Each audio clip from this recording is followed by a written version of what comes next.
So everyone, এবারে তোমাদের second semester Calcutta university history honours paper set sec 2 পেপারসের suggestion দিয়ে দেবো। তো তোমাদের সিলেবাসটার নাম হচ্ছে understanding cultural heritage and tourism. So অনার্সদের তো এই সিলেবাসটা রয়েছেই, প্লাস অনেকের দেখলাম যে কলেজে সেক পেপারসের সিলেবাস এই সিলেবাসটাই দিয়েছে, এই জেনারেলের সেক পেপারসের। সো যারা জেনারেলে দেখছো সাজেশনটা ফলো করতে পারো।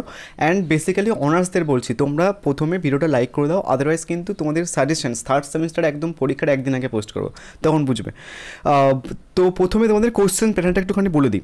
তোমাদের কোশ্চেন্স হচ্ছে কি, দুটো 30 মার্কসের কোশ্চেন আসবে, যে কোনো একটা অ্যাটেন্ড করতে হবে। 4টে 10 মার্কসের কোশ্চেন আসবে, যে কোনো দুটো 10 মার্কসের কোশ্চেন অ্যাটেন্ড করতে হবে। ওয়ার্ড লিমিট আমি মেনশনস করে দিয়েছি, এটা মেনটেন করবে, আদারওয়াইজ কিন্তু মার্কস খেয়ে নেবে। প্রথমে আমি 30 মার্কসের কোশ্চেন্স বলি, একটাই রেখেছি, আমি বেশি রাখিনি। সেটা হচ্ছে কি, তোমার সাম্প্রতিককালে তোমার দেখা একটি মেলা বা উৎসব সম্পর্কে একটি প্রতিবেদন লেখো। অ্যান্ড একটা জাস্ট সিম্পল একটা কোশ্চেন্স রেখে চাইলে করতে পারো, আদারওয়াইজ প্রথম কোশ্চেন তোমার 100% কাউন্ট পেয়ে যাবে। অনুষ্ঠেয় শিল্প মাধ্যম সম্পর্কে একটি প্রতিবেদন লেখো। নেক্সট 10 মার্কসের প্রশ্ন হচ্ছে কি, কীভাবে জাতির প্রত্নতাত্ত্বিক ও পরিবেশগত ঐতিহ্য সংরক্ষণের কাজ করা যায়।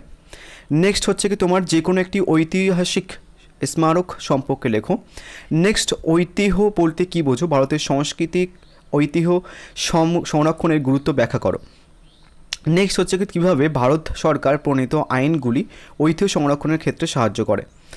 নেক্সট হচ্ছে কি, তোমার যুদ্ধ বা সংঘর্ষের সময় ঐতিহ্যশালী ক্ষেত্রগুলি কেন লুণ্ঠনের লক্ষ্যবস্তু হয়। নেক্সট, ভারতের ঐতিহ্য সংরক্ষণের গুরুত্বপূর্ণ বৈশিষ্ট্য বা প্রয়োজনীয়তাগুলি বিশ্লেষণ করো।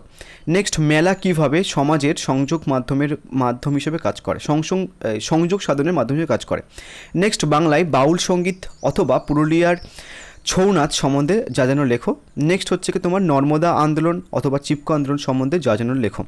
এবার দেখো, টোটাল তোমাদের 10 মার্কসের প্রশ্ন আসবে 4টে, আমি হচ্ছে কি টোটাল 9টা প্রশ্ন রেখেছি। অ্যান্ড 30 মার্কসের জন্য একটা প্রশ্ন রেখেছি।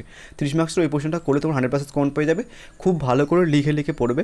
আদারওয়াইজ যদি নোট পারচেজ করতে চাও, শুধু এই পেপারটা নয়, বাকি যে কোনো পেপারসের নোটস পারচেজ করতে চাও, তুমি কিন্তু হোয়াটসঅ্যাপ করতে পারো, নিচে নাম্বার আছে। So thank you.